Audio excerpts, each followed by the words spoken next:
भक्ता राखे पायापाशी दुर्जनासी संहारी भगवंतांचं ब्रीद आहे श्रोते हो. प्रत्येक युगामध्ये परमेश्वराने अवतार घेतले. कलियुगातला भगवंतांचा अवतार हा नामावतार आहे. ब्रह्मचैतन्य गोंदवलेकर महाराजांना विचारलं, आता राम काय येत नाही?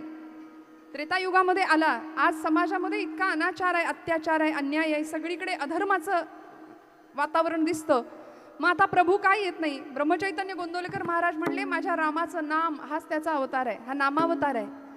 भगवंत नामामध्ये आहे, म्हणून प्रत्येकाने नामाशी अनुसंधान ठेवावं ही संतांची धारणा आहे आमच्याबद्दलची. आज आपण या ठिकाणी प्रभू रामांच्या जन्मोत्सवाकरता आलात. खरं तर जो अजन्मा आहे, जो कधीच जन्माला येत नाही, जो अनाम आहे, ज्याला कधीच नाव नाहीये, जो निराकार आहे, ज्याला कधीच आकारच नाहीये, असा भगवंत तुमच्या माझ्याकरता आलाय. रंग नाही, रूप नाही, नाही वर्ण छाया. रंग नाही, रूप नाही, नाही वर्ण छाया. निराकार निरगुण, निराकार निरगुण, तुझे रघुराया, तुझे रघुराया. मै गुलाम, मै गुलाम, मै गुलाम, मै गुलाम, मै गुलाम, मै गुलाम, मै गुलाम, मै गुलाम, मै गुलाम, मै गुलाम, मै गुलाम, मै गुलाम. अनंत वेशे अनंत रूपे देखील आम्ही त्यासी, बाप रखुमा देवीवरू खूण बाणली तैसी. योगी या दुर्लभ तो म्या देखिला साजणी. निराकार असलेला परमात्मा अनंत रूपांनी अनंत वेशांनी नटला. तो तुमच्या माझ्याकरता साकार झाला. लीला केल्या अनेक अवतारांमध्ये, आणि त्यापैकी असलेल्या त्रेतायुगातला प्रभू रामचंद्रांचा हा राम अवतार, मर्यादा पुरुषोत्तमाचा अवतार, ज्यांनी सबंध भारतवर्ष व्यापून टाकलं. आणि जीवनाला एक सुंदर दिशा द्यायची असेल, तरुणाईच्या समोर एक उत्तम आदर्श ठेवायचा असेल, तर प्रभू रामांच्या इतका आदर्श आणि मर्यादा पुरुषोत्तम कुणीच असू शकत नाही. हे जगाला ठणकावून सांगणारा हा प्रभूंचा अवतार, स्वतःच्या असण्याची ओळख करून देणारे. आत्मानम मानुषम मन्ये रामम दशरथात्मजम. मी दशरथाचा आत्मज आहे, मनुष्य म्हणून जन्माला आलोय. त्यामुळे मनुष्यत्वाच्या सगळ्या कसोट्या पार पाडल्या, सगळ्या परीक्षा दिल्या, आणि प्रत्येक ठिकाणी प्रभू उत्तीर्ण झाले. एक बाणी एक वचनी पररमणी जननी मानी, विश्वपाल तो दयाल ध्यानी धरावा हृदयी स्मरावा, असं भगवंतांचं. आणि ज्यावेळी प्रभूंचं राज्य येतं, प्रभूंचा जन्म होतो, त्यावेळी काय होतो? तुकोबराय म्हणतात, झाले राम राज्य काय उणे आम्हासी, काय उणे आम्हासी. झाले राम राज्य काय उणे आम्हासी, काय उणे आम्हासी. धरणी धरे पिके गाई ओळल्या म्हैशी, धरणी धरे पिके गाई ओळल्या म्हैशी. धरे पिके गाई ओळल्या म्हैशी, धरणी धरे पिके गाई ओळल्या म्हैशी. राम वेळोवेळा आम्ही गावो विले, आम्ही गावो विले. राम राम राम वेळोवेळा आम्ही गावो विले, आम्ही गावो विले. राम वेळो वेळा आम्ही गावू गोविये, आम्ही गावू गोविये. राम वेळो वेळा आम्ही गावू गोविये, आम्ही गावू गोविये. तळीता कांडिता जेविता गे बाये, राम वेळोवेळा आम्ही गावो विये, आम्ही गावो विये. येता जाता उठता बसता खाता पिता अखंड राम, रामाने जीवन व्यापलं जावं ही संतांची अपेक्षा आहे. आणि याकरता भगवंत प्रत्येक वेळी अवतार घेतो, दुर्जनांचा नाश करायला, धर्माची स्थापना करायला. अधर्माचं प्राबल्य वाढतं, धर्माला ग्लानी येते, त्यावेळी भगवंत अवतार घेतो. हे भगवंतांचं वचन गीतेतलं प्रसिद्ध आहे. आणि कशा करता येतो? ज्या धर्माच्या पालनाकरता साधू संत तिष्ठले कष्टले, त्या धर्माकरता तो धर्म तुमचं माझं रक्षण करणारे. धारणात धर्म इत्याहुहु, धर्मो धारयते प्रजाहा. धर्म प्रजेची धारणा करतो, रक्षण करतो. जो धर्म आमचं रक्षण करतो, त्या धर्माचं आम्ही रक्षण करावं ही धारणा आहे. आणि म्हणून अशा धर्माचं रक्षण करायला भगवंत वेळोवेळी सज्ज असतोच, हे सांगतात तुकोबराय अभंगाच्या प्रथम. धर्म रक्षावया अवतार घेची, धर्म रक्षावया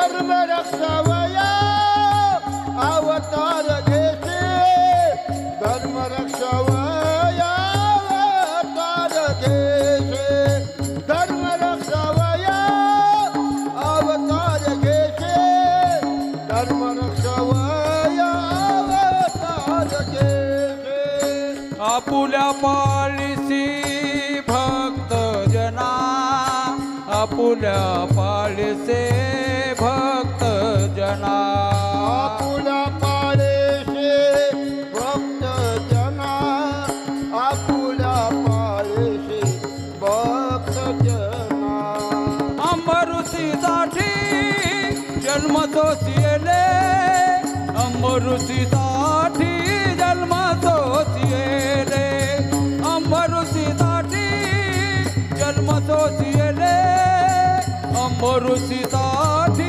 जन्म सोसिएले अंबरीषीसाठी जन्म सोशिएले अंबरीषीसाठी जन्म सोशिएले अंबरीषीसाठी जन्म सोशिएले अंबरीषीसाठी जन्म सोशिएले भक्तांचा प्रतिपाळ करण्याकरता मी पुन्हा पुन्हा जन्म घेईन हे त्याचं ब्रीद त्यांनी साजरं केलं, सिद्ध केलं. अनन्याश्चिंतयन्तो माम ये जनाः पर्युपासते तेषां नित्याभियुक्तानां योगक्षेमं वहाम्यहम्. जे भक्त माझ्याकडे अनन्य गतिकपणाने येतात, जो मज होय अनन्य शरण या न्यायाने अनन्य भावाने जो शरण आला त्याच्याकरता भगवंत त्याचा प्रतिपाळ करण्याकरता सिद्ध होतो, कटिबद्ध होतो. प्रत्येक अवतारामध्ये भगवंतांनी हे दाखवून दिलं की शरणागताला अभय तर दिलंच, अनन्य आलेल्याचं रक्षण केलं, दीनवत्सल होतं. म्हणून तर तुकोबराय म्हणतात आपुल्या पाळीसी भक्त जना भक्तांचा प्रतिपाळ केला, सांभाळलं. किती सांभाळलं, प्रत्येक अवतारात सांभाळलं. तुकोबरायांनी उदाहरण दिलं आम्हाला. अनेक अवतार भगवंतांनी तुमच्या माझ्याकरता घेतले. राम या नामामध्येच आजच्या दिवशी रामावताराबद्दलच बोलायचं, आजचा दिवस प्रभूंचा आहे. राम या अक्षरामध्येच तो आमचा बीज मंत्र आहे. शास्त्रकार म्हणाले राकारोच्चार मात्रेण मुखान्निर्याती पातकम पुनः प्रवेश संभित्या म शब्दस्तु कपाटवत म्हणाले. राम का म्हणायचं? मी कालही म्हणाले लोक जिवंतपणी राम म्हणायला घाबरतात, त्यांना वाटतं गेल्यावर राम म्हणायचं असतं फक्त. असं नाही. राम राम म्हटलं की मुखातली शरीरातली मनातले सगळे विकार आणि सगळी पापं बाहेर पडतात. रा आणि मग म्हणाले म कशा करता, तर बाहेर निघालेली सगळी पापं पुन्हा आत येऊ नयेत म्हणून म शब्दस्तु कपाटवत राम असा उच्चार करावा. तो आमचा बीज मंत्र आहे. आणि रामनामाची ताकद काय आहे सगळ्यांना माहिती आहे. सेतुबंधनाचं काम चालू होतं. कशा करता? लंकेकडे जायचंय, रावणाचा वध करायचे, सीतामाईंची मुक्तता करायची आणि त्याकरता भला मोठा सेतू बांधला जात होता. भल्या मोठ्या शिळा पाषाण त्या पाण्यावरती तरंगतायत, ज्याच्यावर राम लिहिले असे मोठमोठे पाषाण शिळा तरत असताना प्रभू विचार करतात की माझं नाव लिहिलेले शिळा जर पाण्यावर तरंगतायत तर मी तर राम आहे स्वतः, मी पाण्यामध्ये दगड टाकला तर काय होईल, असा विचार प्रभूंच्या मनात आला. आणि संध्याकाळची वेळ, सगळे विश्रांतीला गेलेत. समुद्राच्या त्या रेतीवर प्रभूंचे पाय अगदी कमळासारखे कसे होते हो. श्रीरामचंद्र तुलसीदासांनी वर्णन केलं. कृपालु भज मन हरण भव भय दारुणम श्रीरामचंद्र कृपालु भज मन हरण भव भय दारुणम श्रीराम श्रीराम नवकंज लोचन कंज मुख पदकंज कर कंजारुणम श्रीराम श्रीराम. कंज म्हणजे कमळ. या कमळासारखे सुकोमल पाय, नवकंज लोचन. काय प्रभूंचं वर्णन आहे, कल्पना करा. काय भगवंतांचं रूप आहे. अयोध्येत प्रभू बसलेत ते तर काय रूपड आहे हो, दृष्ट लागावं असं. कित्येकांनी आपल्या सगळ्यांनी आपण पाहिलं की नाही तो सोहळा. असं भगवंतांचं रूप. नवकंज लोचन कंज मुख कर कंज पदकंजारुणम. कमळासारखे सुकोमल पाय, सुकोमल हात, सुकोमल डोळे, नेत्र. आणि भगवंत त्या वाळूवरून फिरतायत. एक दगड उचलला आणि पाण्यात टाकला पटकन. अहो दगडांनी तळच गाठला, दगड बुडला प्रभूंच्या हातातला. ज्याला प्रभूंनी सोडलं तो तरणार नाही, तो बुडणार आहे. म्हणून लक्षात ठेवायचं, देवाला धरून राहता आलं पाहिजे, संतांना धरून राहता आलं पाहिजे. आता तो दगड बुडला, आपण काही वेगळे नाही त्यापेक्षा, आपणही बुडूच, नाही का? त्यामुळे भगवंत म्हणाले, अरे असं कसं झालं, मी राम आहे, मी टाकलेला दगड पाण्यात बुडाला आणि यांनी राम नाव लिहिलेले दगड मात्र तरंगतायत. त्यातल्या त्यात समाधान मानून घेतलं की चला आपल्याला कोणी बघितलं तरी नाही, म्हणजे आपली फजिती झालेली बघितलं नाही असं म्हणायला, आणि मागून आवाज आला. चमकून मागे बघितलं प्रभूंनी, मागे मारुतीराय उभे होते आणि ते साधं कामच नाही. बुद्धिमतां वरिष्ठम मनोजवम मारुततुल्य वेगम जितेंद्रियम बुद्धिमतां वरिष्ठम. प्रभू म्हणाले, मारुती तू केव्हा आलास? खरं सांगू का म्हणले प्रभू, देवा तुम्ही टाकला आणि बुडला तेव्हाच आलोय. म्हणजे तुला सगळं कळलं? हो सगळं कळलं. तू पाहिलंस? हो म्हणाले, तुमची फजिती पाहिली. बरं झालं म्हणाले मारुती, तूच आलास, दुसरं कोणी नाही बघितलं, आता मला तूच सांग हे असं का झालं. मारुतीराय उत्तर देतात, रामा उत्तर सांगतो. वाल्मिकी रामायणामध्ये मारुतीरायांच्या मुखात श्लोक घातलाय. मारुतीराय म्हणतात, रामन त्वत्तोधिकं नाम इति वेदेषु निश्चितः त्वय्यैका तारिता अयोध्या नाम्ना तु भुवनत्रयम्. रामम त्वत्तोधिकं नाम इति वेदेषु निश्चितः.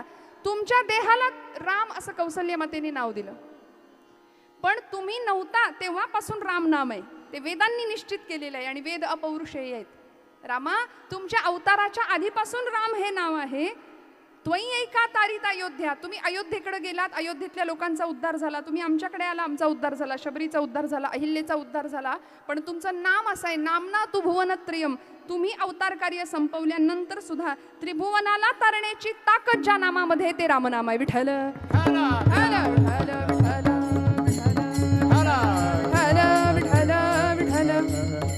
म्हणून येता जाता उठता बसता राम म्हणावं बरं का. उदकी तारिले पाषाण हे महिमान नामाचे, तारिले पाषाण हे महिमान नामाचे. उदकी तारिले पाषाण हे महिमान नामाचे, उदकी तारिले पाषाण हे महिमान नामा. नाम चांगले चांगले, चांगले माझे चांगले कंठीराव भले.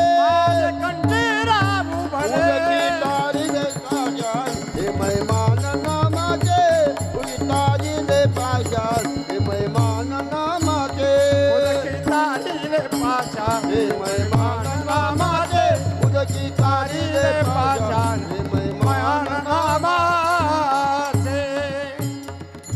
काय होतं हो रामनामानी? भगवंतांनी अवतार घेतला, आपलं कार्य पूर्ण केलं, त्यांचं नाम तुमच्या माझ्या मुखात यावं ही संतांची अपेक्षा आहे. कारण रामनामानी ते दगड तरले तर आपण का नाही तरणार? आपणही तरून जाऊ, आपण हा भवसागर पार नक्की पडेल. मला सांगा, प्रभू रामांचे निष्ठावंत भक्त म्हटलं की कुणाचं नाव येतं? मारुतीरायांचं नाव येतं. दास्य भक्तीचा परमोच्च आदर्श. किती भक्ती करावी, किती उपासना करावी, प्रभू रामांवरती किती प्रेम करावं, जीव वाळून टाकावा. रामायणातनं मारुती हे नाव काढून टाका, काय उरतं शिल्लक? काहीच नाही. प्रभू रामचंद्रांवर इतकं प्रेम करावं. रामराज्याभिषेकाचा प्रसंग आपल्या सगळ्यांना माहिती. आता सीतामाई आणि प्रभू रामचंद्र अभिषेक झाला, सीतामाई प्रभू सिंहासनावर बसणार, पण त्याच्या आधी एक यज्ञाचा कार्यक्रम होता, यज्ञ. आणि यज्ञासाठी जोडीने बसायचं होतं प्रभू रामचंद्रांना आणि सीतामाईंना. 14 वर्ष ज्या सीतामाई वनवासात होत्या, रावणाच्या त्या अशोकवाटिकेमध्ये होत्या, किती हाल अपेष्टा सहन केल्या असतील. सीतामाईसारखा त्याग नाही बरं का श्रोते हो. प्रभू रामचंद्र वनवासाला निघाले होते ना, दशरथ राजांनी सांगावं उद्या सिंहासनावर बसायचंय आणि लगेच कळालं सिंहासन नाही, आता 14 वर्ष वनवास आहे. काय झालं असेल? आम्ही असतो तर त्यांच्या जागी. सुख आलं की आम्ही लगेच हुरळून जातो आणि दुःख आलं की तितकेच कोसळतो. पण प्रभू रामचंद्र सिंहासनावर बसायचे, ठीक आहे, वनवासाला जायचे, ठीक आहे, काही परिणाम नाही हो. सुख दुःखे समे कृत्वा लाभाला भोजया जयो, सुखी संतोषान यावे. माझी ज्ञानोबा माऊली ज्ञानेश्वरी सांगते, दुःखी विषादान भजावे. हे रामचरित्र आम्हाला शिकवतं. आणि लाभालाभ न धरावे मना माझी, सुखाने हुरळून न जाता, दुःखाने खचून न जाता, ज्याला न्यूट्रल म्हणतो आपण, बॅलन्स्ड. आणि त्याहीपेक्षा भगवंतांनी शब्द दिलाय स्थितप्रज्ञ. भगवद्गीतेतला भगवंतांचा आवडता शब्द स्थितप्रज्ञ राहता आलं पाहिजे व्यवहारात. हे रामचरित्र आम्हाला शिकवतं. ज्या प्रभू रामचंद्रांनी आता यज्ञाला बसायचे, सीतामाईंना बोलवायचे, पण 14 वर्ष जी स्त्री वनवासामध्ये राहिलेली आहे, त्या सीतामाईंचा त्याग जर आपण लक्षात घेतला ना, प्रभू निरोप द्यायला आले होते वनवासाला जाताना, येतो म्हणाले सीते. तेव्हा सीतामाई सांगतात, निरोप कसला माझा घेता. अहो स्वामी, माझा निरोप घेता तुम्ही? मी तुमच्या बरोबर येणार. जेथे राघव तेथे सीता, जेथे राघव तेथे सीता. केवढा त्याग आहे विलक्षण. भारतीय संस्कृतीमध्ये पंचकन्यांमध्ये ज्यांचं नाव आहे अशा आमच्या सीतामाई, विलक्षण त्याग आहे. आणि आता इतकं सगळं सहन केल्यानंतर 14 वर्ष पूर्ण झाले, रावण दहन झालं, रावणाचा वध झाला, लंका दहन झालं, आले निघून. यज्ञाला बसताना सीतामाई थोडासा शृंगार करायला लागले, आरशासमोर बसून जरा जास्तच वेळ घेतला. आता साहजिक आहे, स्त्री स्वभाव आहे, स्त्री सुलभ स्वभाव. बराच वेळ वाट बघतायत सगळे वसिष्ठ ऋषीमुनी, विश्वामित्र, की आणा सीतामाईला, आणा जानकीला कोणीतरी. सगळ्यांनी निरोप पोहोचवले, आले आले आले करत अजून वेळ लागत होता. शेवटी मारुतीरायांना पाठवलं बरं का. मारुतीराय गेले आणि आईसाहेबांना सांगितलं, आईसाहेब चला, उशीर होतोय, वाट बघतायत सगळे. आले ह मारुते म्हणून एक मोठा चांदीचा डबा होता, तो डबा उघडला आणि त्यातला शेंदूर घेऊन भांगात लावला सीतामाईंनी. आले आले आले, चल चल चल चल चल, उशीर झालाय म्हणाल्या. मारुतीरायांनी तेवढं बघितलं आणि म्हणाले, हे काय केलं तुम्ही आत्ता? सीतामाई म्हणाले, आता हा ब्रह्मचारी, याला काय सांगू मी काय केलं. तरी पण म्हणाले, याला पटेल, याला समजेल अशा भाषेत सांगते. सीतामाई म्हणाल्या, मारुते, प्रभू रामचंद्र माझे पती आहेत, त्यांचं प्रेम माझ्यावरती अखंड राहावं म्हणून म्हणाले मी हा शेंदूर त्यांच्या नावचा माझ्या भांगामध्ये भरला. एवढं ऐकलं आणि म्हणाले, आईसाहेब तुम्ही पुढं व्हा, आता मी आलोच. पाठवून दिलं पुढे आणि सगळा तो चांदीचा शेंद्राचा डबा सगळा अंगावर उपडा केला. काय ऐकलं होतं? प्रभूंचं प्रेम मिळावं म्हणून. आणि लालबुंद होऊन मारुतीराय समोर आले यज्ञाच्या तिथे. हसायला लागले सगळे त्यांना. सीतामाईंना हसू आवरे ना.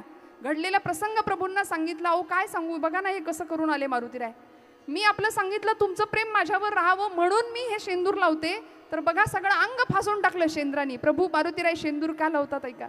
आणि इतकं प्रेम करावं, इतकं प्रेम. प्रभूंचे डोळे पाणावले. मारुतीरायांचा बाल सुलभ स्वभाव, ज्याला मराठीमध्ये इनोसंट असं म्हणतात की नाही, अगदी इतकं बाल सुलभ स्वभाव, निर्मळ मन, स्वच्छ मन काय असावं भगवत भक्तीमध्ये.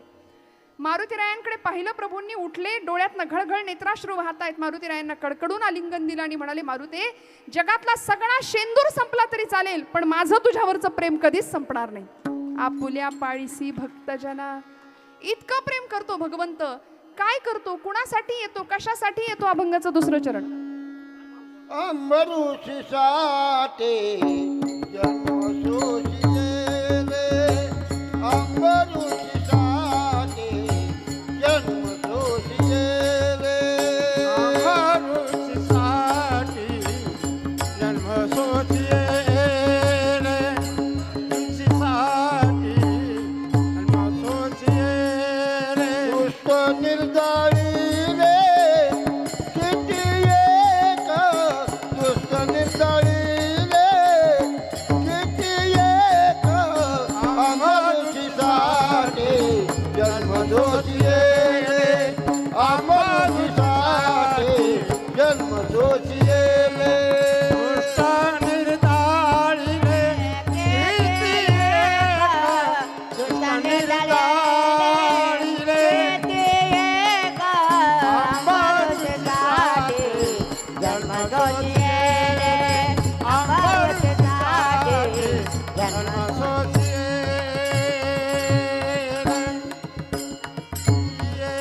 भारतवर्षातला एक अतिशय महान राजा अंबरीष नावाचा. या अंबरीष राजासाठी भगवंतांनी हे दशावतार घेतलेले आहेत. कारण त्याला दुर्वास ऋषींचा शाप होता. आपल्या सगळ्यांना कथा माहिती आहे पुराणातली. ज्यावेळी अंबरीष राजा द्वादशीचं व्रत करतो, आता द्वादशीचं पारणं फेडायचं म्हणून तयारीला लागला, तीर्थप्राशन करणार, आणि एवढ्यात ऋषीवर दुर्वास दारात हजर राहिले होते. अतिथी दारात आलाय आणि त्याला उपाशी पाठवायचं ही आपली परंपरा नाही. अतिथिर्यस्य भग्नाशो गृहात प्रति निवर्तते, सतस्मै दुष्कृतम दत्वा पुण्यमादाय गच्छती. या न्यायाने अतिथीचा सन्मान करावा म्हणून दुर्वास ऋषींना सांगितलं, ऋषीवर आपणही माझ्याबरोबर प्रसाद ग्रहण करावा, मी द्वादशीचं पारणं फेडतोय. ऋषीवर म्हणाले, मी स्नान करून येतो, तोपर्यंत थांब. दुर्वास ऋषी गेले नदीवर स्नानाला आणि तिथेच ध्यान लागलं त्यांचं. यांचं पारणं राहिलं. अंबरीष राजा बराच वेळ वाट बघत होता. दुर्वास ऋषी आले नाहीत. आता करायचं काय म्हणून ब्रह्मवृंदांना पाचारण केलं, मला उपाय सांगा, माझं पारणं तर फिटलं पाहिजे, उपास तर सोडायचंय आणि ऋषींचा अपमान पण नाही करायचा, करायचं काय? तर ब्रह्मवृंदांनी सांगितलं, तीर्थप्राशन कर राजा, तुझाही संकल्प पूर्ण होईल आणि ऋषीचा सुद्धा आदर राखला जाईल. तीर्थप्राशन केलं आणि तेवढ्यात दुर्वास ऋषी आले. दुर्वास ऋषींनी पाहिलं, त्यांना कळालं की यांनी पारणं आपल्याला सोडून फेडलं. त्यावेळी दुर्वास ऋषी प्रचंड संतापले, कमंडलूतलं जल राजाच्या अंगावर अभिषिक्त केलं, शाप दिला. ती कृत्या नावाची राक्षसी मागे लागली अंबरीश राजाच्या. आणि अशा प्रसंगी अंबरीश राजाला भगवंतांची आठवण व्हावी, भगवंतांनी प्रभूंचं स्मरण करावं. आणि प्रभूंचं स्मरण केल्यानंतर भगवंतांचं सुदर्शन चक्र अंबरीश राजाच्या त्या कृत्याला तर त्या चक्राने संपवलंच, पण दुर्वास ऋषींच्या सुद्धा ते चक्र मागे लागलं बरं का. दुर्वास ऋषी धावत होते, चक्र मागे लागले भगवंतांचं. कुणाला सांभाळायचं, कोण रक्षण करणार माझं, म्हणून अंबरीश त्या दुर्वास ऋषींनी धावत भगवंतांचे चरण पकडावेत. भगवंतांनी सांगावं, आता हे माझ्या हातातून सुटलेलं चक्र, याला थांबवण्याची ताकद फक्त माझ्या भक्तामध्ये, अंबरीश राजामध्ये. मी काही नाही करू शकत, त्यांनाच शरण जा, त्यांना क्षमा मागा. दुर्वास ऋषी आले, अंबरीश राजाची क्षमा याचना केली, पण शाप दिला होता की जन्मोजन्मी गर्भवास सोसावा लागेल तुला. म्हणून दुर्वास ऋषींनी अंबरीश राजाला शाप दिला होता की प्रत्येक वेळी गर्भ घ्यावा लागेल, प्रत्येक जन्म घ्यावे लागतील. आणि अंबरीश ऋषींच्या हा शाप भगवंतांनी स्वतःवर घेतला बरं का. अंबरीशावर किती कृपा करावी. द्वादशीचं पारणं होतं अंबरीश राजाचं, मोठा निस्सिम भक्त भगवंतांचा, पण हा दुर्वास ऋषींचा शाप भगवंत स्वतःवर घेतात. काळजी करू नको राजा, तू मुक्त होशील, पण तुझा हा शाप मी माझ्यावर घेतो. अंबरीशीसाठी जन्मसोशी येले. 10 अवतार भगवंतांनी या अंबरीश राजासाठी स्वतः घेतले. प्रत्येक अवतारामध्ये गर्भवास सहन केला, प्रत्येक अवतारामध्ये आईचं प्रेम, काही वेळा आईचा वियोग सहन केला. अनेक अवतारांमध्ये बघा ना, कृष्णावतारामध्ये काय प्रेम मिळालं. जी जन्मदात्री आई, तिचं दूधही नाही मिळालं भगवंतांना. जी गोकुळामध्ये जिनं सांभाळलं पाळलं, तिच्याकडे किती दिवस राहता आलं. 11व्या वर्षी गोकुळ सोडावं लागलं, पुन्हा दर्शन नाही. रामावतारामध्ये वनवास पत्करावा लागला, आईचा वियोग. अनेक प्रकारच्या यातना भगवंत स्वीकार करायला तयार असतात फक्त भक्तांच्या प्रतिपाळासाठी. दुष्ट निर्दाळिले किती एक, दुष्टांचं पारिपत्य करण्याकरता भगवंतांनी अवतार घेतला. आणि आजचा हा जो रामावतार आहे ना भगवंतांचा, तो विश्वात श्रेष्ठ समजला जातो. मर्यादेचा अत्युच्च आदर्श, अत्युत्तम आदर्श. म्हणून मी नेहमी सांगते की आजच्या काळामध्ये आम्ही छत्रपती शिवाजी महाराजांना मानतो, छत्रपती संभाजी महाराजांना आदर्श मानतो. धर्मासाठी जगावं कसं, धर्मासाठी मरावं कसं या मंडळींनी सांगितलं. धर्म जगावा कसा हे सांगणारे प्रभू रामचंद्र गोपालकृष्ण, धर्मासाठी धर्मस्थापनेकरता भगवंतांनी प्रत्येक वेळी अवतार घेतला ना. आज आमची तरुणाई छत्रपती शिवप्रभू, छत्रपती संभाजी महाराज यांचे पोवाडे गाता गाता, जयंत्या साजऱ्या करता करता मूळ चरित्र विसरून जातात. रामाचं चरित्र, मूळ चरित्र आम्ही विसरून जातो आणि नको त्या गोष्टींच्या मागे लागतो. माझ्या तरुण भावंडांना मी नेहमी सांगत असते की एखादी वेब सिरीज नाही बघितली तरी चालेल, एखादं यूट्यूबवरचं काही चित्र नाही बघितलं तरी चालेल, थोडा वेळ बाजूला ठेवूया, पण रामाचं चरित्र आता सगळ्यांनी वाचायला घेऊया हातात. काळाची खूप मोठी गरज आहे. रामचरित्र, वाल्मिकी रामायण, 108 प्रकारची रामायण आहेत, प्रत्येकाने रामायण वाचायला घेऊया.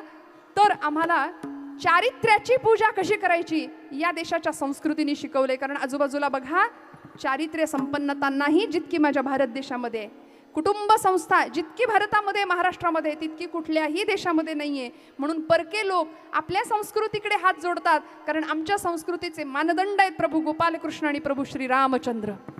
इथे मर्यादेचंच पालन केलं जावं. आणि आज दुर्दैवाने पाश्चिमात्यांचं अंधानुकरण करता करता आमची सगळी तरुणाई मर्यादेच्या पलीकडे जीवन जगताना दिसतेय. सांगा मला, संध्याकाळ झाली, 7 वाजून गेले की घरातनं बाहेर पडलेली आपली तरणी ताठी पोर जर घरात नाही आली तर आई बापाच्या काळजाचा ठोका. आज आम्ही 21व्या शतकाकडे जातोय तरी चुकतो की नाही? लव जिहाद सारख्या प्रचंड गंभीर प्रश्नांना समाजाला आजही सामोरं जावं लागतं. का धर्मांध माणसं आमच्या धर्मावरती चिखलफेक करतात? का बोट लावतात आमच्या धर्माला? का वल्गना करतात आमच्या साधू संतांच्या बद्दल, देवदेवतांच्या बद्दल? आणि आम्ही खुशाल स्वस्थ राहतो, आम्हाला कशाचा काही फरक पडत नाही, कुणाच्या घेण्यात नाही, कुणाच्या देण्यात नाही. पण मला असं नेहमी वाटतं की रोजच्या जीवन व्यवहारामध्ये उदरनिर्वाहाचं साधन आपण जे काही करतो ते करून, रोज जे काही आपण उपासना करतो त्या उपासनेमध्ये एक माळ, बाकी सगळं स्वतः करता आम्ही मागतो की नाही? स्वतः करताच मागतो, प्रपंच करताच, देवा मुलगा होऊ दे, नोकरी लागू दे, सूनबाई चांगली मिळू दे, अमुक ढमुक जे काही असेल ते. पण या पलीकडे जाऊन हातामध्ये माळ घेतल्यानंतर एक माळ राष्ट्राय स्वाहा इदन्न मम असं म्हणून व्हावी. एक माळ धर्माय स्वाहा इदं मम, धर्मरक्षणाकरता एक माळ, राष्ट्ररक्षणाकरता एक माळ, देशाच्या सीमेवर लढणाऱ्या जवानांकरता एखादी माळ, तळहातावर प्राण घेऊन ही माणसं लढतायत, हो हातामध्ये शस्त्र घेऊन लढतायत. काय सुंदर आहे. म्हणून सावरकर सुद्धा का असं म्हणाले, शस्त्र पाप नास्वयेची शस्त्र पुण्य नास्वये, इष्टता अनिष्टता त्यास हेतूनेच ये. हातात शस्त्र घेणं हे पाप नाहीये. प्रभू रामांच्या हातामध्ये धनुष्य आहे, कोदंड नाव आहे त्या धनुष्याचं. रावणाच्या हातात सुद्धा धनुष्य होतं, पण आम्ही पूजा कोणाची केली हो? आम्ही कोदंडाची पूजा केली, प्रभूंच्या हातामध्ये शस्त्र घेणं. म्हणून येतानाच आपण बोर्डवरती वाचलं की नाही, देशाच्या सीमा या तलवारीच्या पात्यांनी आखल्या जातात, चरख्याच्या सुतानी नाही. हे सावरकरांचं तत्वज्ञान होतं. म्हणून हातात शस्त्र घेणं हे पाप नाहीये. प्रभू आमचे शस्त्रधारी आहे. कुठलाही अवतार बघा भगवंतांचा शस्त्रधारी आहेत. भगवान गोपालकृष्ण शस्त्रधारी, विठुराय आहे की नाही, पायाशी वीट आहे, शस्त्रधारी आहेत भगवंत. प्रत्येक अवतारामध्ये भगवंतांनी हातात शस्त्र धरलं. आणि आज आम्ही हिंदू स्वतःला समजतो, पण आमच्या हिंदूच्या पतित होण्याची काही कारणं सांगितली अभ्यासकांनी. आम्ही हिंदू पतित का होत चाललोय, याचं पहिलं कारण आहे आमचं मस्तक तिलकहीन आहे. मस्तकाला तिलक लावायला तयार नाही आमची पोरं, आमच्या मुली, आमचे हिंदू म्हणून समजणारे बांधव. घरातून बाहेर पडताना कपाळावर स्नान झाल्यानंतर पहिलं स्मरण भगवंतांचं लावावंच. आज्ञाचक्राच्या ठिकाणी भगवंतांचं स्मरण लावलं. शास्त्र आहे त्यामागे. निगेटिव्ह एनर्जी आपल्याला त्रास देत नाही पहिली गोष्ट. आणि भगवंताविषयी कृतज्ञ असल्याचा भाव दिवसभर मनात राहील. त्यामुळे आमचं मस्तक तिलकहीन असता कामा नये. आमचं मस्तक तिलकहीन आहे म्हणून हिंदू धर्म आम्ही पतित आहोत. आमची वाणी मंत्रहीन आहे. मंत्र म्हणायला तयार नाही आहेत पोरं.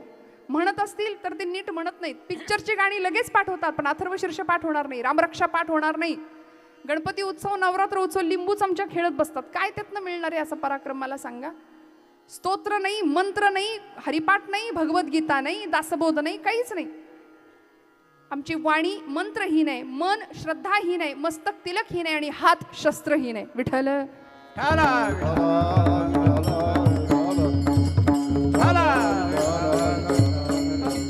आणि म्हणून भगवंतांच्या या जन्माचा उत्सव आम्ही साजरा का करायचा. उत्सव, उत्सव या शब्दाचा अर्थच असा आहे. उत्सव, उत म्हणजे उतू जाणं आणि सव म्हणजे आनंद.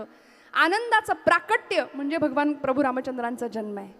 सगळ्या दुःखांचा निराश म्हणजे प्रभू रामचंद्रांचा जन्म आहे. आणि या जन्म सोहळ्याच्या वेळी काय घडलो आपल्या सगळ्यांना माहिती आहे. पृथ्वीवरती आपण 12ला बरोबर पुष्पवृष्टी करतोय. एक 10 मिनिटं इकडे तिकडे होईल.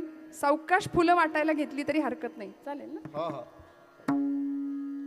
पृथ्वीवरती रावण कुंभकर्णाधिक दैत्यांचा उच्छाद वाढायला लागला. अधर्माचं प्राबल्य वाढायला लागलं, धर्माचा ऱ्हास व्हायला लागला. त्यावेळी पृथ्वी माता गोरूप धारण करून ब्रह्मदेवांच्याकडे गेली. वत्सरूपी ब्रह्म्यापाशी जाय, आणि गोरूप धारण करून ब्रह्मदेवांच्या जवळ गेली आणि आपलं गाऱ्हाणं तिने मांडलं. बरं का, सांगत होती की भगवंता, विधाता आपण आहात, निर्माता आपण आहात सृष्टीचे. साधू संतांना छळतोय हा रावण नावाचा दैत्य, कुंभकर्णाधिक दैत्य उन्मत्त झालेत. मला हा दुष्टांचा भार आता सहन होत नाही, असं धरणी माता ब्रह्मदेवांना सांगते. ब्रह्मदेव म्हणाले, निर्मितीचं खातं माझ्याकडे असलं तरी या देशाच्या संरक्षणाचं खातं, थोडक्यात जगाच्या संरक्षणाचं खातं माझं नाही. म्हणाले, विष्णूंकडे जावं लागेल आपल्याला. सगळे क्षीरसागरस्थ शेषशाही असलेले भगवान विष्णूंच्याकडे गेले आणि विष्णू भगवंतांना सगळ्यांनी गाऱ्हाणं घातलं की देवा रक्षण करा, रक्षमाम, रक्षण करा आमचं या दैत्यांपासून. तेव्हा भगवान श्री प्रभू नारायणांनी शांताकारं भुजगशयनं पद्मनाभं सुरेशं विश्वाधारं गगनसदृशं मेघवर्णं शुभांगं लक्ष्मीकान्तं कमलनयनं गम्यं वन्दे विष्णुं भवभयहरं सर्वलोकैकनाथं. सगळ्यांनी भगवंतांना गाऱ्हाणं घातलं, देवा रक्षण करा. तेव्हा भगवंतांनी या सगळ्यांना आश्वासन दिलं. बरं, मधुमथन म्हणे जन्मुनी दशरथ दारोद्वरी जगद्वेषी, मारीन तुम्ही भावे स्वांशाने वानरासुरद्वेषी. आश्वासन दिलं, काळजी करू नका. म्हणाले, मी माझा पुढचा अवतार अयोध्या निवासी असलेल्या दशरथ राजाच्या पोटी मी जन्म घेणार आहे. आपण सर्व देवदेवतांनी पृथ्वीवर येऊन वनचर व्हावं. माझी शंख आणि चक्र ही आयुध क्रमानं शत्रुघ्न आणि भरत म्हणून जन्माला येतील. माझी योगमाया जनकगृही सीता जानकी या नावाने अवतीर्ण होईल. काळजी करू नका, घाबरू नका, मी लवकरच अवतीर्ण होतोय असं आश्वासन भगवंत देतात. सगळे निघून येतात आनंदाने. आणि इकडे कोसल देशामध्ये अयोध्या नावाची नगरी, अयोध्या असं नावच जिचं की युद्धामध्ये योद्ध्याला जिंकून घ्यायला अत्यंत कठीण असलेली नगरी, तिचं नाव अयोध्या. आणि त्या अयोध्येचा राजा दशरथ. शरयू तीरावरी अयोध्या मनुनिर्मित नगरी, अयोध्या मनुनिर्मित नगरी, अयोध्या मनुनिर्मित नगरी.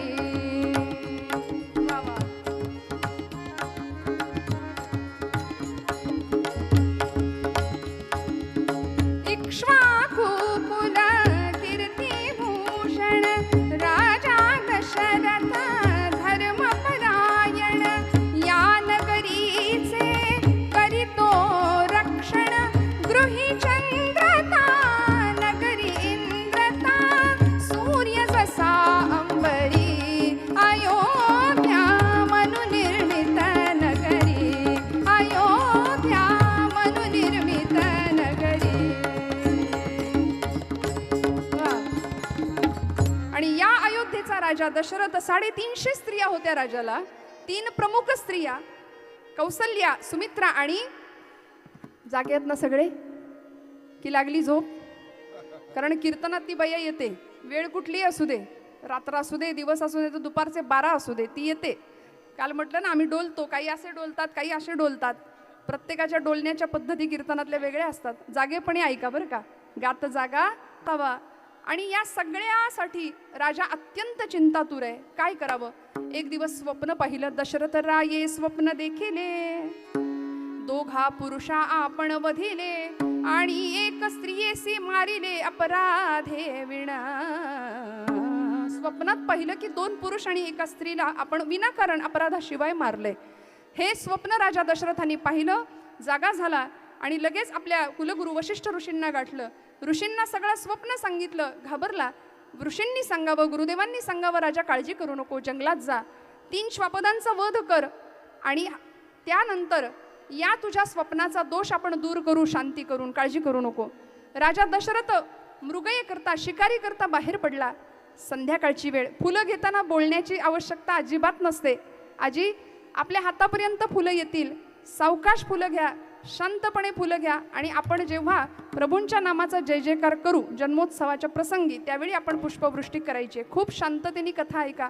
कथा आपल्याला माहिती नाही असं नाही आहे बरं का, ही कथा सगळ्यांना माहिती असते. पण त्या दिवशी त्या पर्वकाळाला या कथा पुन्हा पुन्हा ऐकायच्या, म्हणजे आपली भाववृत्ती तिथपर्यंत पोहोचते. सगुण चरित्रे परमपवित्रे सादर वर्णावी, हे नाथांनी सांगितले की नाही आम्हाला. पुन्हा पुन्हा पुन्हा पुन्हा का ही चरित्र ऐकायची, का लीला ऐकायच्या. या नगरीमध्ये राजांनी संध्याकाळच्या वेळी शिकारी करता जावं. आणि शिकारीला गेल्यानंतर दशरथ राजा शब्दवेधी होता. एका झाडावर चढला, बाण रोखून सज्ज होता. अंधार वाढत चालला, शब्दवेधी होता. श्वापद पाण्यावर येत आहेत की काय याची वाट पाहत होता. आणि त्याच वेळी इकडे काशी यात्रेला निघालेला श्रावण नावाचा वैश्य कुलोत्पन्न असा एक बाळ आपल्या आई वडिलांना घेऊन निघालाय कावडीमध्ये. जात असताना आईला तहान लागली म्हणून तिथेच थांबला आणि सरोवराजवळ कमंडलू घेऊन आला. कमंडलू पाण्यामध्ये घातला. पाण्याचा आवाज झाला. राजाला वाटलं श्वापद पाण्यावर आले पाणी पिण्याकरता, म्हणून त्यांनी शब्दवेधी असल्यामुळे बाण सोडला. कोणा सभाग्याचा बाण करीत आला नामस्मरण, हृदय निवाले संपूर्ण, केले पावन मज लागे. राजाचा बाण श्रावण बाळाच्या छातीत घुसला. वेदनेने कळवळलेलं ते बाळ खाली कोसळलं. आवाज ऐकला आणि दशरथ राजा झाडावरून खाली उतरला. काळजामध्ये चर्र झालं. जुन्या मंडळींना कविता असायची, शर आला तो धावुनी आला काळ, विव्हळला श्रावण बाळ. तबल्याला आवाज दे दादा. आला तो धावुनी आला काळ, विव्हळला श्रावण बाळ. आणि राजाने पाहिलं मात्र धावत आला, श्रावणाच्या समोर उभा राहिला. श्रावणाने सांगावं, माझी माता पित्र तिथं आहेत, तहानलेली आहे, धुकेली आहे, त्यांना एवढं पाणी फक्त नेऊन द्या, बाकी काही करू नका. डोळे मिटले, श्वास संपला. दशरथ राजाने क्षमा याचना करावी. पाणी घेतलं कमंडलू मधले, आई वडिलांकडे आला. काही शब्द बोले ना. आई वडील सांगतायत, का रे न बोलसी श्रावणा, का रे न बोलसी. का नाही बोलत आहे बाळा, बोल काहीतरी. पाणी आणलंस का? दशरथ राजांनी खरा वृत्तांत सांगावा की तुमचं बाळ माझ्या हातून मारलं गेलंय, मी अयोध्येचा राजा दशरथ, मला क्षमा करा. या प्रसंगामध्ये दोघंही धाडकन कोसळले. पाणी तर नाहीच, पण आपल्या पुत्राला संपवणारा अयोध्येचा राजा दशरथ याला शाप दिला. राजा, पुत्रविरहाने आम्हाला मृत्यू येतोय. राजा, पुत्र पुत्र करून आम्ही मृत्यूला सामोरे जातोय ना. राजा, लक्षात ठेव, तू सुद्धा पुत्र पुत्र करून मरशील. दशरथ राजाला कळेना मी या शापामुळे रडू की हसू. साधू संतांच्या शापामध्ये सुद्धा आशीर्वाद किती असतो याचं सामर्थ्य प्रचितीला आलं आणि दशरथाला आनंद झाला की आपल्याला पुत्र होणार. आणि म्हणून राजा निघून आला. वसिष्ठ ऋषींनी पुत्रकामेष्टी यज्ञ करावा अशी आज्ञा केली आणि यज्ञाचा आरंभ केला. ऋषशृंगांना बोलावलं. अनेक ऋषीमुनी साधू संत यज्ञाला उपस्थित होते. 7 दिवस यथासांग यज्ञ निर्विघ्नपणे पार पडला आणि 7व्या दिवशीची पूर्णाहुती.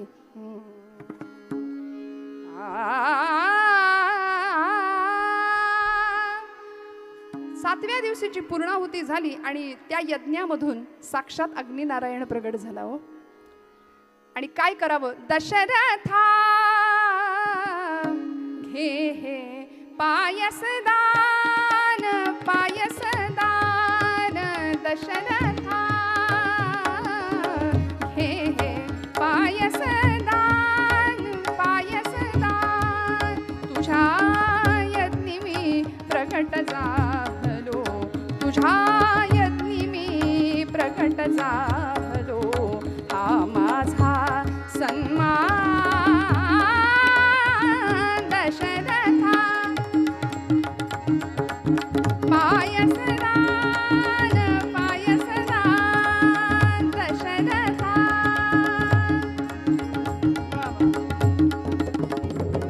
काय होईल? हा प्रसाद राण्यांना दे. राण्या करीतील पायस भक्षण, उदरी होईल वंशारोपण. त्यांच्या पोटी जन्मा येतील योद्धे 4 महान.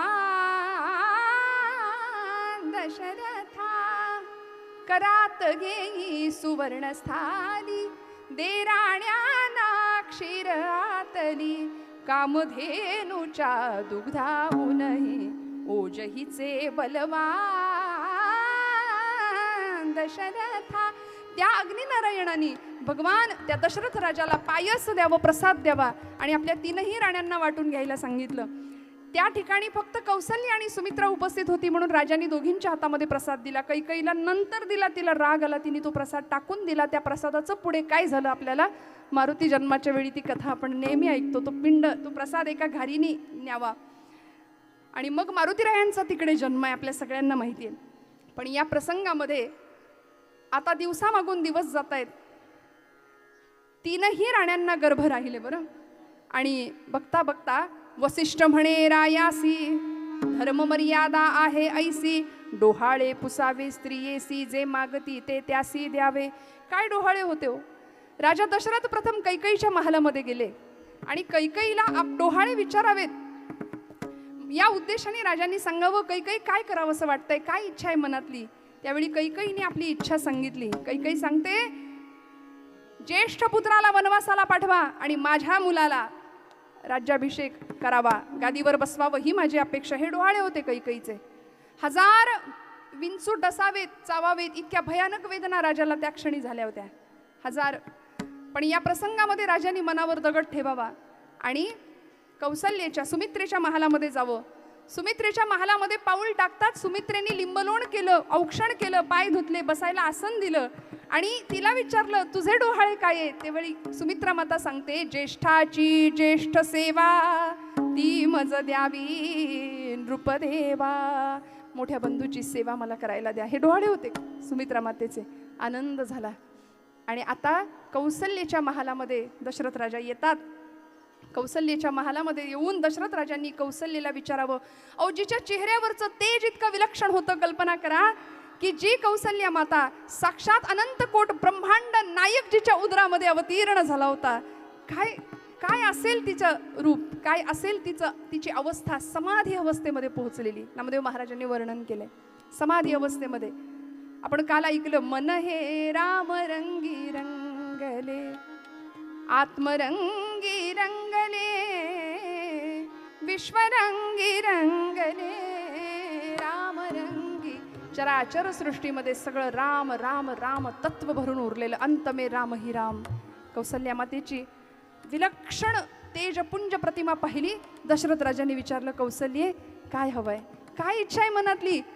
तुला आठवतंय का? आणि अचानक राजाला लहर आली की तुला आठवतंय का आपलं लग्न झालं त्यावेळी रावणाने आपल्या लग्नात विघ्न केलं होतं? तशी संतापली, ताडकन उठली. रावण कुठाय? रावण द्या धनुष्य, आत्ता लंकेवर चाल करून जाते, आत्ता रावण निर्दालन करते, दुष्टांचं पारिपत्य करते. आणि कौसल्येचे हे डोहाळे ऐकले राजाने. इतका आनंद झाला. दिसामागून दिवस गेले, 9 दिवस 9 मास भरले. आणि बघता बघता बघता चैत्र शुद्ध नवमीचा आजचा दिवस उजाडला. सूर्य माध्यान्नी आला, डोक्यावर तळपत होता. आकाशामध्ये देवसमूहांनी गर्दी केली. आणि नामदेव महाराजांनी वर्णन करावं, आमच्या सकल साधू संतांनी वर्णन करावं, या प्रभू रामरायाच्या जन्माचा आनंद सगळ्या जगानी, सगळ्या आमच्या साधू संतांनी आणि देवतांनी ऋषीमुनींनी केला. की खऱ्या अर्थी भगवंतांनी दिलेलं निवेदन, आश्वासन खरं करून दाखवलं. दशरथ राजाच्या पोटी मी जन्माला येईन हे आश्वासन होतं भगवंतांचं. आणि चैत्र शुद्ध नवमीच्या या तिथीच्या पर्व काळाला भगवंत दशरथ राजाच्या महालामध्ये, दशरथ राजाच्या आणि कौसल्या मातेच्या पोटी जन्म घेतात. बोला राजाधिराज प्रभू रामचंद्र महाराज की. पुष्पवृष्टी केली तरी चालेल. महारुद्र हनुमान की. राजाधिराज प्रभू रामचंद्र भगवान की. राजाधिराज प्रभू रामचंद्र भगवान की. जय श्रीराम. नारायणगावकर आवाज कमी आहे का आपला? हो, ही राम. आता कोणीच उठू नका बरं, मी सांगते. आपण पुष्पवृष्टी टाकली ना, अजिबात उठू नका जागेवरून, कृपया कृपया. नाही नाही सांगते. विठ्ठल विठ्ठल विठ्ठल विठ्ठल विठ्ठल विठ्ठल. प्रभूंचा जन्म झाला. आणि आजचा जो दिवस आहे ना श्रोते हो, रामनवमीचा, चैत्र शुद्ध नवमी, चैत्र मास शीतपक्ष, त्यात शुद्ध नवमी ही तिथी. गंधयुक्त उष्णवात, उष्ण हो किती, हा असं सुंदर वर्णन केले गदिमांनी सुद्धा, महाराष्ट्राचे आधुनिक वाल्मिकी. आणि या दिवशी आजचा दिवस इतका परम पावन आहे की जसा प्रभू रामचंद्रांनी जन्म घेतलाय तसा रामांचा दास असलेले ज्या समर्थांनी क्षात्र तेजाचं स्फुल्लिंग चेतवलं महाराष्ट्राच्या मनामनामध्ये, रोमरोमामध्ये, ते समर्थ सद्गुरू राष्ट्रगुरू समर्थ रामदास स्वामी यांची सुद्धा आजचाच जन्मदिवस, यांची सुद्धा जयंती आजच. समर्थांनी जांब नावाच्या मराठवाड्यातल्या एका खेड्यामध्ये राणूबाई आणि सूर्याजी पंत ठोसर यांच्या पोटी जन्म घेतला. खऱ्या अर्थी रामदास हे नाव सिद्ध झालं. नारायण पूर्वीचं नाव होतं. नारायणाचा दास, दासाचा स्वामी, स्वामींचा समर्थ. आणि महाराष्ट्राला एक नवा महाराष्ट्र धर्म ज्या समर्थांनी दिला. राम हेच ज्यांचं उपास्य दैवत होतं. अंतरात राम, ध्यानी राम, मनी राम, राम गावा, राम ध्यावा, राम जीवीचा विसावा, हे सगळ्या जगाला ठासून सांगणारे प्रभू समर्थ रामदास स्वामी, त्यांचाही जन्मकाळ आजचाच आहे श्रोते हो. म्हणून राष्ट्रगुरु समर्थ रामदास स्वामी महाराज की जय. जय रघुवीर. प्रभूंचा जन्म झाला. धन्य धन्य धन्य अयोध्येचे लोक. धन्य धन्य धन्य अयोध्येचे लोक. धन्य धन्य धन्य अयोध्येचे लोक. धन्य धन्य धन्य अयोध्येचे लोक. वैकुंठ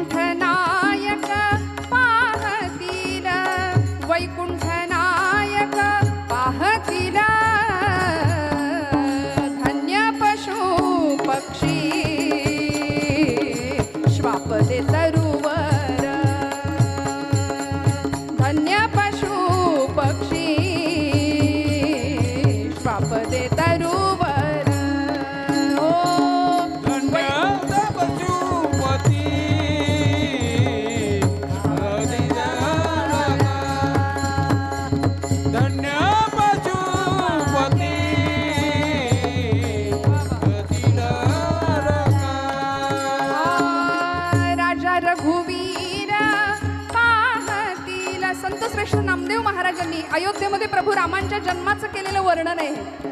राजा रघुवीर पाहतील, राजा रघुवीर पाहतील, त्रैलोक्यात धन्य तुझी एक कृपा, त्रैलोक्यात धन्य तुझी एक कृपा.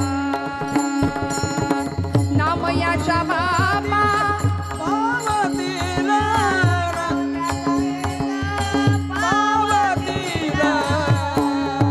त्रैलोक्यात धन्य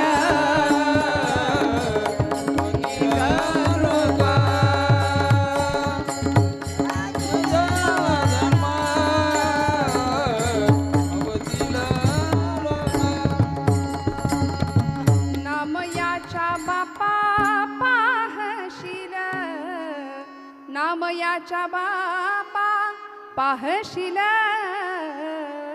धन्य धन्य धन्य अयोध्येचे लोक. इतकी धन्यता वाटावी. चैत्र मास त्यात शुद्ध नवमी ही तिथी,